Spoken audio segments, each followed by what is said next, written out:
Una, kaya nagiging mabagal ang proceedings dahil dyan sa dalawa. Yung isa, yung presiding officer, hindi marunong. Sa halip na patigilin niya yung pangangampanya ng prosecution, pinapayagan niya. Pangalawa, ang pangalawa namang dahilan ng pagbabagal ay yung mga prosecution. Bakit? Eh, titingnan mo estilo ng kanilang pag-direct examination. Yung isang oras lang na direct, ginagawa nila 3 hanggang 4 na oras dahil sa kahaba-haba ng estilo nila. May Octavis, inilabas ng Octavis research attorney pa sa 55% ng ating mga kababayan ang naniniwalang masyado pa daw maaga para magpasya sa maging hatol kay Vice President Sara Duterte sa nagpapatuloy ng impeachment trial sa survey na isinagawa noong July 4 hanggang 11. Sinasabi ng mga respondent na nais muna nila makita at masuri ang mga ebidensyang ilalahad bago magdesisyon yung mga senator judge. Para 21% sa mga respondent ang pabor sa pag-acquit o pagpapawalang sala kay Duterte, habang 17% ang nais siyang makonvict, ay 7% naman ang hindi pa makapagpasya. Ayon sa OCTA, ipinapakita nito na mas pinipili ng malaking bahagi ng publiko na hayaan munang umandar yung due process at ibatay ang magiging hatol sa ebidensya sa halip na magkaroon agad ng desisyon bago matapos ang paglilitis. So nandito yung labanan sa impeachment trial po, Attorney Sal. Kung makukonvince nila yung ating mga kababayan, are they convincing or na i-convict si Vice President Sara Duterte, or is majority of the Filipinos convinced that there is no basis at all to convict the Vice President? What's your take on this, Attorney Sal?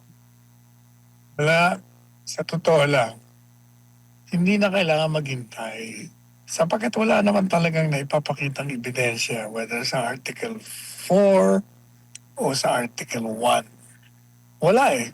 Kaya kailangan i-dismiss na nila. We're wasting our time for a complaint that has no legal and constitutional basis. At nakikita naman yan. Mabuti nga, nakapagpahinga na isang araw ang mga tao sa inis. Hindi na muna sila nanood. Sabi nga, ay salamat. Wala nang grandstanding muna kahit isang araw. Magpahinga naman kami. Kasi naman yung mga abogado sa prosecution, palibasa walang ebidensya, kaya puro ang ginagawa nila, pasaring, innuendo, mga kampanya ng pinalalabas kunyari, mga komentaryo, kasi wala nga silang ebidensya eh. So that is the best they can do. Manira. Attorney Sal, dito balik tayo sa still on the impeachment trial issue. Ang prosecution, mayroon silang concern na ni-raise, Attorney Sal, sa kanilang recent press con. Sinabi kasi nila na yesterday, sinabi nila na yung hakbang na ginagawa ng defense, yung abogado ni Vice President Sara Duterte, na i-examine yung mga ebidensya, para sa kanila, pinapabagal daw yung proceeding. At the same time, nagbigay din sila ng babala na mismo ang Vice President Sara Duterte, yung mga statements na binibigay niya ay kinoconsider na public attack sa prosecution as an impeachment process. And sinasabi na prejudice the case and potentially pwede daw maging sub judice yun. This is according to Private Prosecutor Benjamin Tolosa Jr. na yung mga pahayag ng Vice President ay sub judice sa case at pinapabagal yung proseso ng impeachment trial kasi nga gusto kasi ng depensa na nag-desisyon sila na magkaroon ng schedule para i-cross-check yung libo-libo acknowledgement received. Pero sa August 14 pa daw. Despite dun sa mas maagang pahayag o direktiba ng Senate Impeachment Court, dapat ginawa na lang daw last week. What's your take on this po? Unang-una, kaya nagiging mabagal ang proceedings dahil dyan sa dalawa. Yung isa, yung presiding officer, hindi marunong. Sa halip na patigilin niya yung pangangampanya ng prosecution, pinapayagan niya. Pangalawa, ang pangalawa namang dahilan ng pagbabagal ay yung mga prosecution. Bakit? Titingnan mo estilo ng kanilang pag-direct examination. Yung isang oras lang na direct, ginagawa nila 3 hanggang 4 na oras dahil sa kahaba-haba ng estilo nila. Pag tinanong mo ang testigo at sumagot, inuulit nila sagot bago sila magtanong. Ay talaga nga, haba nga. Oh. Kaya, at saka isa pa, sa halip na nung pre-trial, nagkaroon na sila nag-offer na sila na mag-stipulate na lang tayo dito sa acknowledgement receipt o kung ano na pang mga dokumento, hindi nila ginawa. Ngayon lang nila ginagawa o kaya talagang bagal yan. Sila ang dahilan. Pero para karapatan ng defense attorney Sal na to go over one by one kahit libo-libo pa yung mga acknowledgement receipts na yun na sinasabi ng na i-represent ng prosecution kasi yun ang i-confirm, i-validate ng state auditor as gagamiting evidence against the vice president. Of course, that is the inherent right of the defense to examine all the documents to be presented. Pero, gaya na sinabi na natin, tayo mag-usap ng uli. Dahil po inamin na ng auditors, yung mga testigo sa COA, na preliminary lamang yung kanilang finding na may irregularidad at hindi pa pinal. Lahat na bagay na itatanong nila tungkol dyan sa Article 1 ay wala nang saysay. Kasi wala nang ang basis for Article 1. Kasi sinabi mo na ng preliminary, hindi final, yung inyong finding na wala na may irregularidad. Kung hindi pa final, so ba't ka magdidemanda? Dadaan pa yun sa Commissioner on Audit. Pag hindi mo nagustuhan yung finding niya, tatakbo ka pa sa hukuman. So anong basis mo na magdidemanda ka na hindi naman pala final yung irregularidad? Mm-hmm. And Attorney Sal, kasi nag-explain naman ang defense. In a radio interview, sinabi ng defense deputy spokesperson Justin Golar na yung availability din kasi ng kanilang mga abogado. Kasi nga, libo-libo nga ng mga acknowledgement receipt ang kanilang i-verify, i-double check, cross-examine. And because of that size, the earliest available time, yung team nila at yung, of course, yung existing schedule nila ay by August 14 daw. Na kina-question nga ng prosecution na bakit hindi na lang daw sila mag-assign ng iba pang abogados, undertake checking, instead na hintayin yung entire team. Para sa prosecution, hindi na kailangan dalhin yung buong team para mag-compare daw ng documents. Ang impression kasi ng prosecution na parang hindi daw na-prioritize yung impeachment case ng Vice President by August 14 pa daw nila i-check yung mga acknowledgement receipt or i-cross-examine yung mga acknowledgement receipts. Sa akin nga, ulitin natin wala nang saysay yung mga dokumentong yan.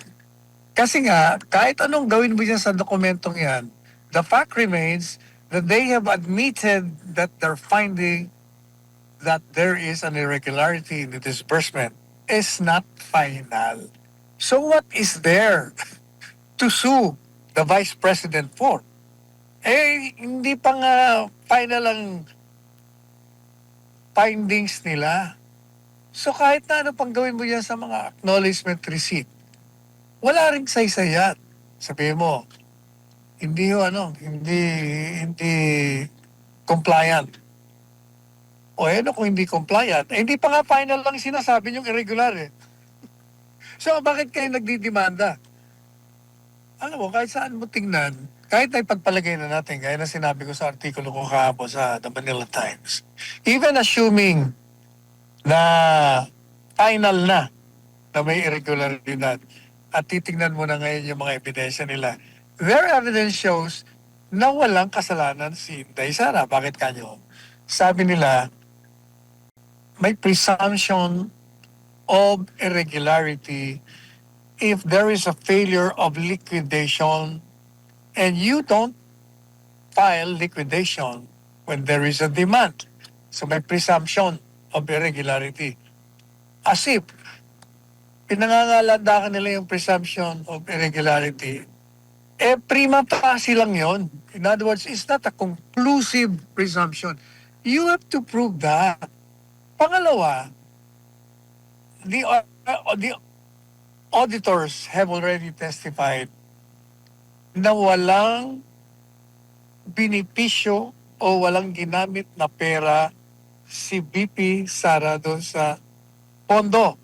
Di ba, inamit, meron ba kayong finding na nakinabang si Vice Presidente Inday Sara o ginamit ang pondong yan para sa kanyang kapakanan? Hindi ba ang sagot ng testigo? Wala po.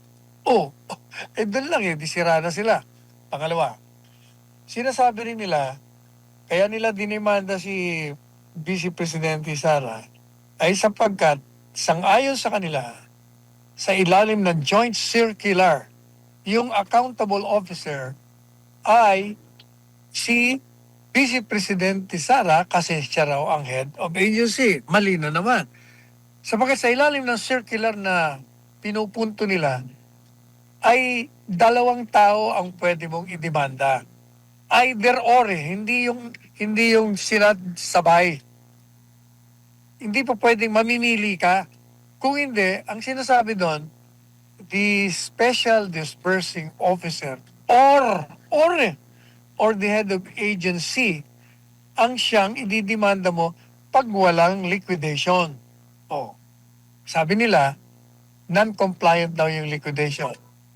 Oh, kung alam mo, pag sinabi mong non-compliant, merong liquidation.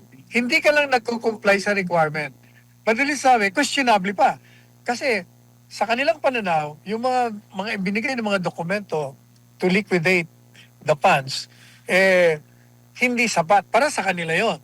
Sa depensa naman sila, hindi, sapat na yon. So madalis sabi, pinag-uusapan pa. So hindi mo masasabing walang liquidation. Merong liquidation, pero sa tingin ng mga auditors, hindi sapat.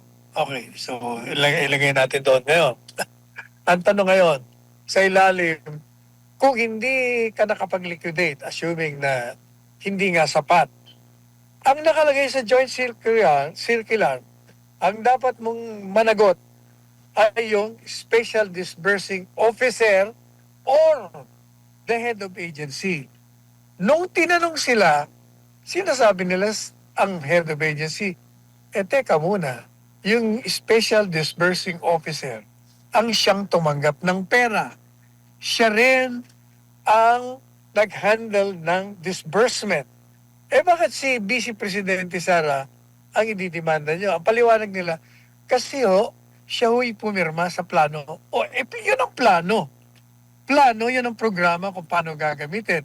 Pero ang nag-implement nun ay yung disbursing officer. Siya rin ang tumanggap ng pera. Siya ang may hawak ng pera. Siya ang nagpatupad. Bakit yung Vice Presidente ang ididemanda mo? Hindi po ba? Napakaliwanag na kahit na ipagpalagay mo na pinal, na hindi naman pinal ang kanilang finding na irregularidad, wala pa rin po silang ebidensya at hindi dapat na si Vice Presidente Sara ang idemanda nila. Kung hindi, yung umawak ng pera, yung nagpatupad ng programa na ginastos yung pera ng bayan.